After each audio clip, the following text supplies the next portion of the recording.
So, in this video, I'm going to be discussing the Bishop Estate Hawaii case and go through the 7-step model. First, I'm going to go through the facts of the case, including the who, what, when, where, and how. First is the who. Princess Bernice Paui Bishop is the great-granddaughter and last descendant of King Kamehameha the Great. For some background knowledge, King Kamehameha was the first founder of Hawaii. This meant that the princess has inherited his estate, and in 1995 it was valued to be approximately $10 billion, including her 10% interest in Goldman Sachs. In her will, she created the Kamehameha Schools, also known as the Bishop Estate. It became a charitable trust which had two main parts to it. The trust specified that part of the income would be used to build two schools, one for boys and one for girls, that are part of the Hawaiian or Aboriginal descent. The other would be to maintain the schools, pay for repairs, pay for teachers' salaries, and then the rest to be donated to orphans and other charitable organizations. Princess Bishop's purpose of this trust was to better the area and create schools for the children who were native to Hawaii.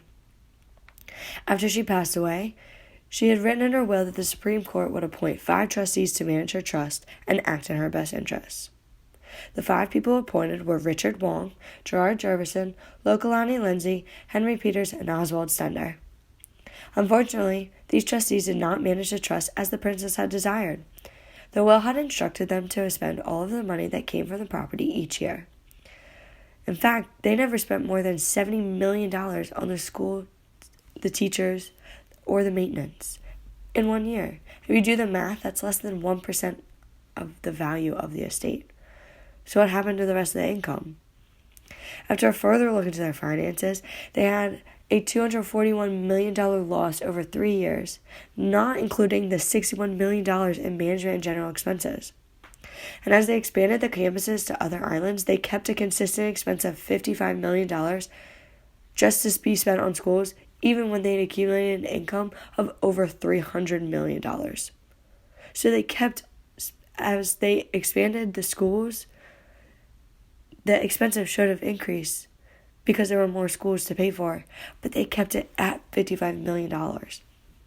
The trustees then decided to move the $350 million of the income off the books and into a corpus account. And within this corpus account, they put in illiquid investment opportunities.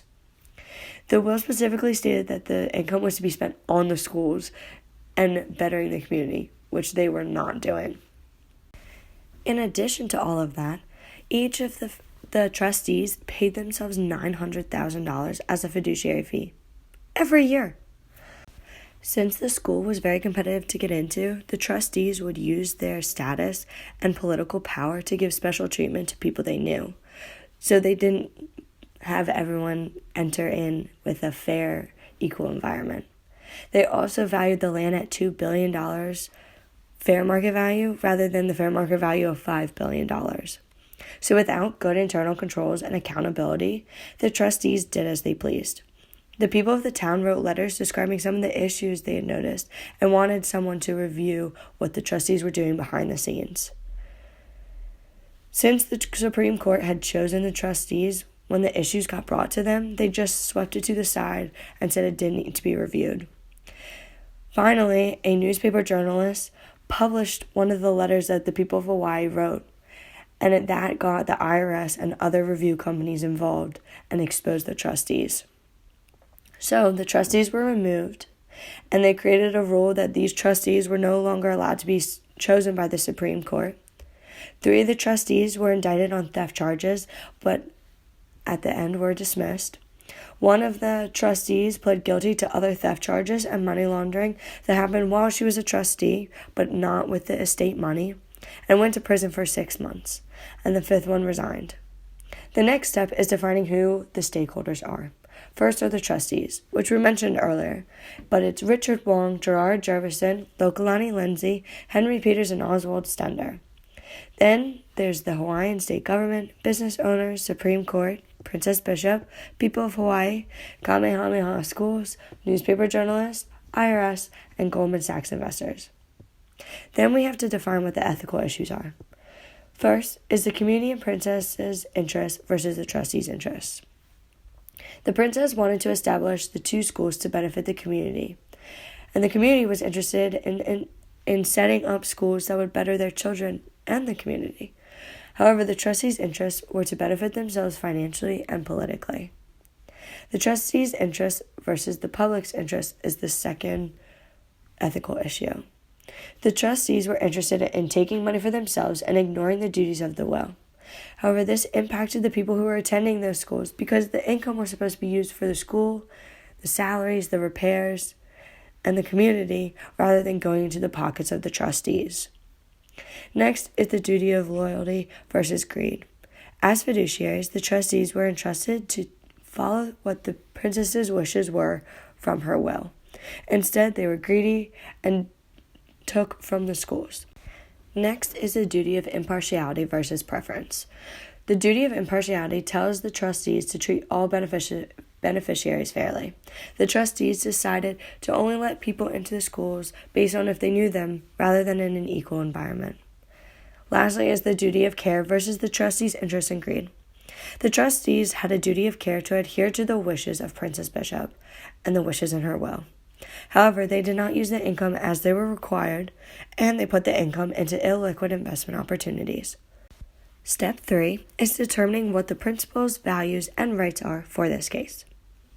They are the following: duty of care, objectivity, independence, fiduciary duty, integrity, conflict of interest, accountability, duty of loyalty, duty of impartiality, trust rules, duty of good faith, public's right to know, and professional skepticism. Now that we've established the principles and values that go along with the case, we're going to move on to step 4, which is to specify alternatives. We have decided to analyze this from the point of the trustees. Their first alternative would be to continue managing the trust without care for the public's interest and to continue holding income in corpus accounts and restricting the amounts to be expensed on the school. The second alternative would be to resign as trustee but not inform anyone about what's occurring behind the scenes. And finally, the third alternative would be to continue managing the trust as a trustee but to contact agencies with all the evidence to stop this from continuing and to contact another agency to perform audits on a yearly basis. Now we move on to step 5, which is to compare these 3 alternatives. If the trustees go with the first one, they would still be entirely disregarding the public interest and benefiting from all their profits and greed. If they decide to continue holding income in corpus accounts and restricting amounts to be expensed to the school, their personal gains will continue to increase in spite of the schools.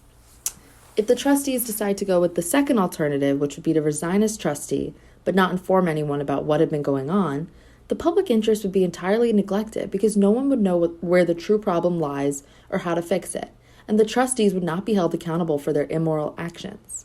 Finally, if the trustees go with the last alternative, which would be to inform agencies of all the evidence and instate yearly audits, they would be protecting the public interest and the trust's intentions by ensuring that its purpose is carried out the right way from now on, and that any future trustees are held more accountable because of the audit. Step 6 is to assess the consequences of each of these alternatives. If they go with the first one, they would benefit in the short term because they would continue to increase their ill-gotten gains, and the school's expense would grow and the trust would not be able to pay for it. Additionally, the members of the community in Hawaii may take action themselves because they knew something was going awry. If they chose to go with the second alternative, there would be a high probability of them getting caught if any fraud occurred after that decision. If they resigned, they would no longer be responsible as the fiduciary, and a new trustee would step in. If a new trustee stepped in, they would have the duty to make sure they are acting with regard to the true purpose and explicit intentions of the trust. However, the negative consequences of this option are that they would no longer receive the income from the trust and would have to change their lifestyle accordingly or find a new source of money, and there also runs the risk that the new trustees could potentially perpetuate the fraud. And finally, if they go with the third decision, they may face serious legal ramifications, but the public interest would be better protected by coming clean, and their consciences would be cleared if they chose this.